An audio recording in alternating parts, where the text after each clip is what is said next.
सबसे पहले हम दो सॉफ्टवेयर इंस्टॉल करेंगे, SQL server and visual studio. SQL server को इंस्टॉल करने के बाद उसमें सेटअप करेंगे और फिर कनेक्ट हो जाएंगे। कनेक्ट होने के बाद हम न्यू क्वेरी पे जाकर एडिटर विंडो खोल लेंगे। एडिटर विंडो पे हम 4 काम करते हैं: इंसर्ट, सेलेक्ट, डिलीट, अपडेट। ये 4 काम डेटाबेस के एडिटर विंडो पे हम काम करते हैं। सबसे पहले डेटाबेस को हम क्रिएट करते हैं यूजिंग दिस कमांड।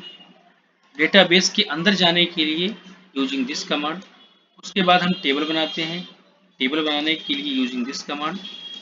और फिर ये फिर डेटा मैनेजमेंट हम करेंगे। यहाँ पर अभी इंसर्ट का है, लेकिन वो 5 तरीके से बताया गया है। आप कोई भी एक तरीका फॉलो कर सकते हैं। जैसे पहले में हम देखें insert into employ, name, salary, values, इसकी वैल्यू दी हुई है। ये भी इन्वर्टेड कामा में है, ये भी इन्वर्टेड कामा में है। लेकिन सेकंड में अगर हम देखें तो यहाँ तक तो सही है, लेकिन सिर्फ यहाँ पर जो ये इंटीजर वैल्यू है यानी कि सैलरी, सैलरी इन्वर्टेड कामा में नहीं है। मतलब आप इन्वर्टेड कामा लगा भी सकते हैं, नहीं भी लगा सकते हैं, ये आपके ऊपर है। दोनों केस में वो चलेगा।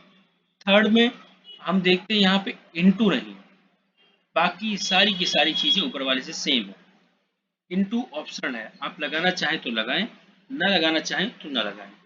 फोर्थ में देखें इनटू भी नहीं है, यहाँ सैलरी पहले है, नेम बाद में है। अब ऊपर देखिए सबसे पहले नेम था, अब यहाँ सैलरी पहले है, नेम पहले है, सॉरी नेम बाद में है, और सैलरी पहले है, नेम बाद में है। इसका मतलब हम कॉलम्स को आगे और पीछे भी कर सकते हैं, कोई दिक्कत नहीं होगी। वो फिफ्थ में हम देख पा रहे हैं इनटू भी नहीं है, कॉलम्स भी यहाँ पर नहीं है,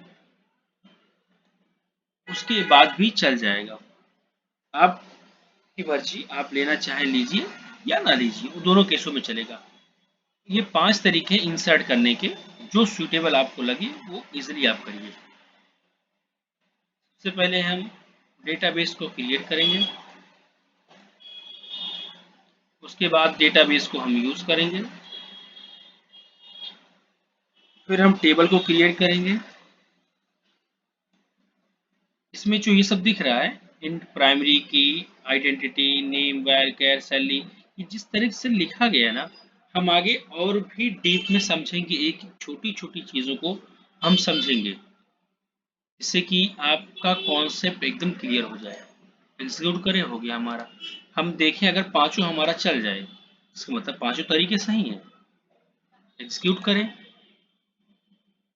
अब हम यहाँ पे आप देख पा रहे हैं,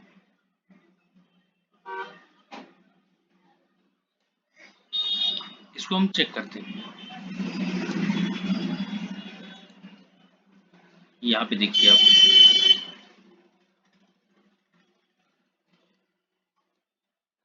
पांचों के पांचों हो चुके हैं। ये हो गया सेलेक्ट करने का तरीका। सेलेक्ट करने के और भी तरीके हैं। मान लीजिए कि हमको अगर पूरी की पूरी टेबल नहीं चाहिए, पर्टिकुलर कोई वैल्यू चाहिए, तो हम ये तरीका अपना सकते हैं। वेयर कंडीशन का हम यूज करते हैं। सिलेक्ट नेम, जो यहाँ पे एस्ट्रिक था, एस्ट्रिक का मतलब होता है पूरा, यानी कि वो एस्ट्रिक पूरे टेबल की वैल्यू निकाल के देता है। हम एस्ट्रिक ना लगाकर हम यहाँ नेम या सैलरी कुछ भी कर सकते हैं। सपोज हमने यहाँ पे लिया select name from employ where ID is equal to 2। अगर हम और को इग्नोर करें, सिर्फ इतने को रखें, इतने को, तो हमको क्या वैल्यू दिखनी चाहिए? 2 नंबर की। हमको 2 दिखा, सिर्फ नेम वाले कॉलम में 2 दिखा। लेकिन और कंडीशन अगर एक के साथ और भी हमको देखना हो, मान लीजिए एक से ज्यादा वैल्यू देखनी हो, हम और कंडीशन लगाएंगे दोनों दिखे।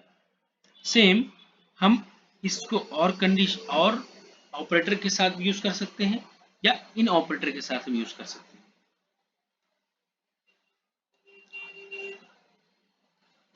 यहाँ पर भी दोनों आया। तो फाइनली हम जो है यहाँ पर अभी बहुत ज़्यादा कुछ नहीं पढ़े हैं। डेटाबेस क्रिएट करना, डेटाबेस का यूज करना, टेबल बनाना, टेबल में डेटा इंसर्ट करना और डेटा को डिस्प्ले करवाना यूजिंग दिस कमांड। ये पर्टिकुलर कुछ लगाना हो वहां पे हम देखते हैं। बस इतना ही। आगे हम इसके अपडेट, डिलीट, ये सारी चीजें हम पढ़ेंगे।